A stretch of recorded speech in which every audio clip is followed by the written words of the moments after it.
आज के वीडियो में हम लोग एक प्रोग्राम लिखने जा रहे हैं। ये जो प्रोग्राम होगा ये दो नंबर्स को जोड़ेगा, मल्टीप्लाई करेगा, सब्ट्रैक्ट करेगा और डिवाइड करेगा, ये सारी चीज़ें करेगा। और सबसे ज़्यादा मज़ेदार बात ये है कि हम ये जो प्रोग्राम बना रहे हैं वो सिंपलेस्ट वे में बनाएंगे। अभी तक आपने जो भी चीज़ें सीखी हैं पिछले वीडियो से, वो सारी चीज़ें हम इस वीडियो में अप्लाई करेंगे और उससे प्रोग्राम बनाएंगे। जो बच्चे इस वीडियो को लास्ट तक देखेंगे, मैं गारंटी देता हूँ कि वो लोग डेफिनेटली इसी की तरीके से आगे भी प्रोग्राम बना पाएंगे। तो फिर इस मज़ेदार वीडियो को स्टार्ट करते हैं। हम लोग अपनी कोडिंग स्क्रीन पर हैं। मैं सबसे पहले कुछ वेरिएबल डिक्लेयर कर लेता हूँ जिनका डेटा टाइप है इंटीजर। मैं मल्टीपल वेरिएबल्स यहाँ डिक्लेयर कर रहा हूँ। एक वेरिएबल का नाम है ए, दूसरे वेरिएबल का नाम है बी और तीसरा यहाँ पर वेरिएबल है RES, रिजल्ट। जिन बच्चों को ये बिल्कुल समझ में नहीं आ रहा है कि मैं क्या कर रहा हूँ, कोई आइडिया नहीं है, आप वीडियो में बने रहे, मैं सारी चीज़ों को एक्सप्लेन करूँगा। यहाँ पर हम करने ये जा रहे हैं कि जो ए वेरिएबल है इसको मैं एक वैल्यू असाइन करने वाला हूँ और वैल्यू है 15। ए को मैंने वैल्यू 15 असाइन कर दी और बी की वैल्यू मैं यहाँ पर 25 असाइन कर देता हूँ। b इक्वल 25, थोड़ा स्पेस दे देते हैं और b इक्वल 25 मैं यहाँ पर लिख देता हूँ। अब मैं चाहता हूँ कि रिजल्ट की वैल्यू क्या हो। मैं चाहता हूँ जो ये RES वेरिएबल है इसकी वैल्यू हो a प्लस बी। तो यहाँ पर हम क्या कर रहे हैं, a प्लस b कर रहे हैं, यानी a और b को जोड़ रहे हैं और RES के अंदर वो वैल्यू को हम सेव कर रहे हैं। अब मैं ये भी चाहता हूँ कि ये जो RES है इसकी जो वैल्यू है ये प्रिंट हो जाए स्क्रीन पर। इसके लिए मैं प्रिंट फंक्शन लिखता हूँ और यहाँ पर एक ब्रैकेट लगाता हूँ। यहाँ पे मैंने इन्वर्टेड कॉमा लगाया। अब मैं एक फॉर्मेट स्पेसिफायर लिखता हूँ। फॉर्मेट स्पेसिफायर है %d।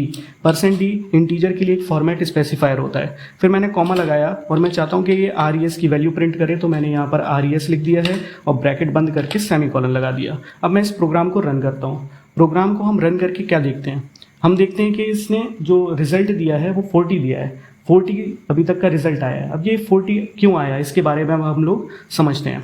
यहाँ पर जो स्क्रीन पर प्रोग्राम लिखा हुआ है, यहाँ पर आप जानते हैं ये प्री प्रोसेसर डायरेक्टिव है, ये हेडर फाइल है और ये मेन फंक्शन है। ये यूजुअली लिखा जाता है। हम यहाँ से इसको समझेंगे इस लाइन से। तो हमने यहाँ पर क्या किया है, 3 वेरिएबल A, B और तीसरा वेरिएबल है RES, ये तीनों हमने डिक्लेयर किए थे। वेरिएबल क्या होते हैं, हम अगर कोई दो नंबर को जोड़ना चाहते हैं, यानी एक नंबर है हमारा A और दूसरा नंबर है B, इन्हें जोड़ना चाहते हैं तो इन्हें कंप्यूटर की मेमोरी तक पहुंचाना पड़ेगा। और कंप्यूटर की मेमोरी में नंबर्स को पहुंचाने के लिए उनके लिए हमें एक जगह को रिजर्व करना पड़ता है। तो हमने यहाँ पर वही काम किया है, एक जगह रिजर्व करिए A के लिए, दूसरी जगह रिजर्व करिए B के लिए।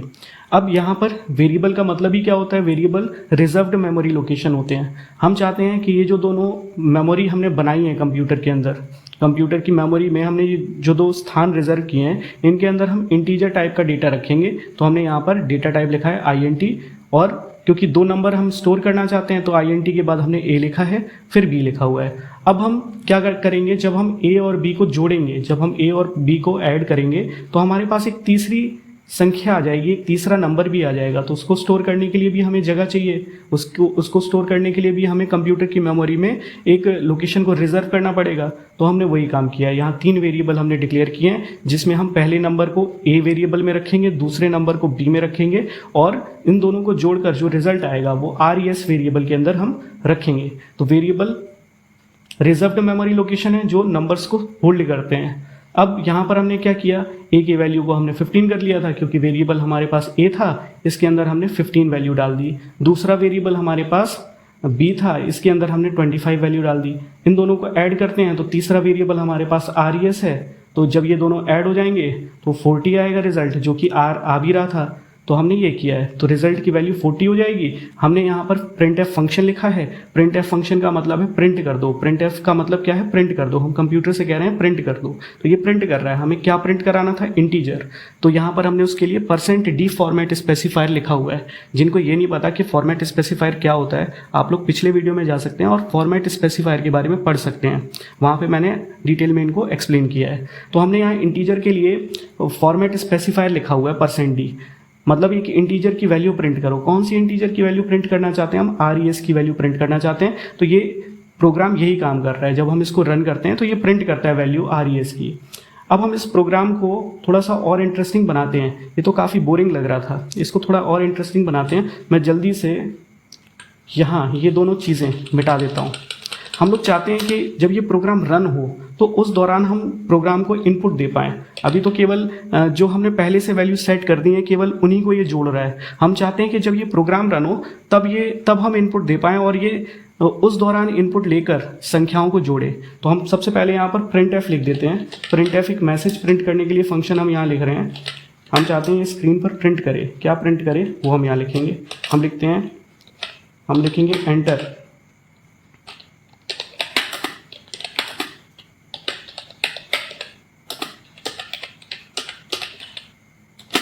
हमने लिखा एंटर द फर्स्ट नंबर। हम चाहते हैं ये स्क्रीन पर प्रिंट करे। और लाइन चेंज करने के लिए मैं एक एस्केप सीक्वेंस लगा देता हूँ। यहाँ पर मैंने दोबारा से इन्वर्टेड कॉमा लगाया। अब मैं यहाँ पर ब्रैकेट बंद कर दूंगा और एक सेमीकोलन लगा दूंगा। अब यहाँ पर मैं इनपुट लेना चाहता हूँ, तो फिर मैं यहाँ पर लिखता हूँ स्कैन एफ फंक्शन। ये स्कैन एफ क्या करता है, ये इनपुट लेने का काम करता है। तो ये इनपुट लेगा। इनपुट किस टाइप का इनपुट लेना है हमें ये भी बताना पड़ेगा। तो अगेन हम इंटीजर लेना चाहते हैं, तो हम यहाँ फॉर्मेट स्पेसिफाई लिखते हैं इंटीजर का, कि हम इंटीजर एक इनपुट के रूप में लेना चाहते हैं। अब इस इंटीजर को जो हम इनपुट लेंगे इसको हम कहाँ स्टोर करेंगे, इसको हम स्टोर कराना चाहते हैं ए वेरिएबल के अंदर। तो यहाँ पर एड्रेस का साइन लगाकर हमने ए वेरिएबल लिख दिया है। अब मैं यहाँ पर सेमीकोलन लगा देता हूँ। तो हमने ए की वैल्यू को इनपुट कराने के लिए हमने कोड लिख दिया है। अब इसी कोड को मैं कॉपी कर लेता हूँ और इसको कॉपी पेस्ट कर दूंगा ताकि हम इसी तरीके से बी की वैल्यू को भी इनपुट ले पाएँ। तो मैंने इसको कॉपी कर लिया है और कॉपी करने के बाद दोबारा से मैं यहाँ पर इस कोड को प्रिंट कर देता हूँ और फर्स्ट की जगह पर मैं लिख देता हूँ सेकंड नंबर, SECOND। मैंने यहाँ पर सेकंड लिख दिया और ए की जगह पर अब दूसरी जो वैल्यू लेनी है वो ए के अंदर तो डाली नहीं है, वो बी के अंदर डालनी है। तो हमने यहाँ पर बी लिख दिया है स्कैन एफ में। अब इस कोड को मैं रन करता हूँ, देखते हैं क्या रिजल्ट आता है। इस कोड को मैंने रन किया तो यहाँ पर स्क्रीन पर लिखा हुआ है एंटर द फर्स्ट नंबर, यानी ये हमसे पहला नंबर इनपुट के रूप में मांग रहा है। मैं कुछ नंबर यहाँ पर एंटर कर देता हूँ, मान लेते हैं 40। तो ये ए की वैल्यू मैं एंटर कर रहा हूँ। जैसे ही मैंने एंटर दबाया ये कह रहा है एंटर द सेकंड नंबर, क्योंकि स्क्रीन पर प्रिंट करने के लिए कहा था। तो अब हम सेकंड नंबर एंटर करते हैं। तो मैं यहाँ पर एंटर कर देता हूँ 20। रिजल्ट आना चाहिए हमारे पास 60। देखते हैं आता है कि नहीं आता। 60 आ रहा है। इसने बहुत अच्छा काम किया है और सक्सेसफुली हमने पहला प्रोग्राम बना लिया है। अब मैं नंबर्स को सिर्फ ऐड करना नहीं चाहता, मैं नंबर्स को मल्टीप्लाई करना चाहता हूँ। तो उसके लिए देखो हमें अलग से प्रोग्राम नहीं लिखना है, बस इसी में मैं थोड़ा सा चेंज कर देता हूँ। जो यहाँ पर प्लस लिखा हुआ था, प्लस का साइन था, मैं यहाँ पर मल्टीप्लाई का साइन लगा देता हूँ। तो अब ये क्या करेगा, पहले नंबर को दूसरे नंबर से मल्टीप्लाई करेगा। देखते हैं इसको रन करके। तो एंटर द फर्स्ट नंबर, मैंने यहाँ पर 4 डाल दिया।